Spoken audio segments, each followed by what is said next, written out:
กลุ่มสวยสหกรณ์กระทรวงการเงินได้จัดกล่องประชุมทาบทามห่างกฎหมาย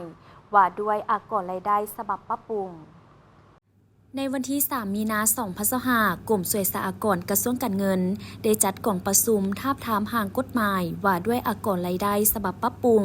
โดยการเป็นประธานของท่านภูวงศ์กิตตวงศ์รองรัฐมนตรีกระทรวงการเงินพร้อมด้วยบรรดาภาคส่วนที่เกี่ยวข้องเข้าร่วมท่านภูวงศ์กิตตวงศ์ได้กล่าวว่า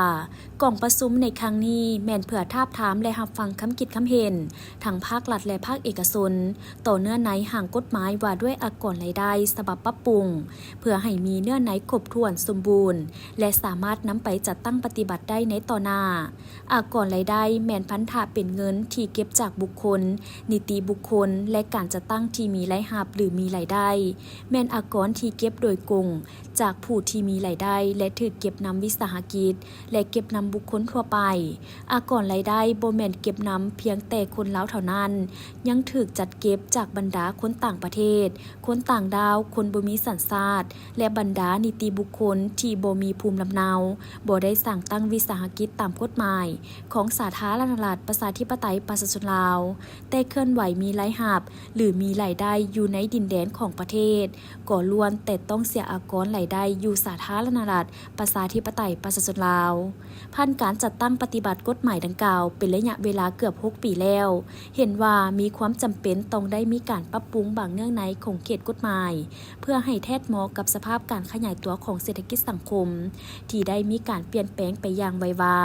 บางรายการก็บ่ทันได้เอามากำหนดไว้ในกฎหมายเพื่อเก็บอากรบรรดานโยบายสุขยุส่งเสริมและเนื่องในบทบัญญัติที่ได้บัญญัติในบางมาตราของกฎหมายดังกล่าวเห็นว่ายังบ่ทันครบถ้วนสมบูรณ์และรัดกุมเห็นให้เป็นช่องว่างในการลบหลีกการเสียอากรรายได้และอื่นๆพร้อมทั้งการกำหนดบางประเภทอากรก็ยังบ่ชัดเจนบ่สอดคล้องกับนิยามและหลักการของกฎหมายกำหนดเป็นต้นอากรรายได้เงินปันผลของวิสาหกิจแต่กฎหมายได้กำหนดอยู่ในภาคของอากรรายได้บุคคล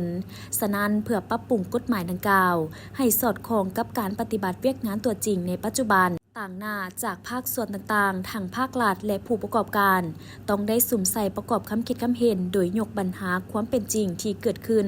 หรือปัญหาที่พบเห็นอยู่ขั้นท้องถิ่นรวมทั้งข้อสะดวกข้อยุ่งยากในการจัดตั้งปฏิบัติกฎหมายว่าด้วยอากรรายได้ในระยะผ่านมาเพื่อเป็นข้อมูลและบอนอิงในการปรับปรุงกฎหมายว่าด้วยอากรรายได้ในครั้งนี้ให้มีเนื้อในครบถ้วนสมบูรณ์รัดกุมรับประกันการคุ้มครองเก็บรายรับของงบประมาณแห่งรัฐให้นับมือเพิ่มขึ้น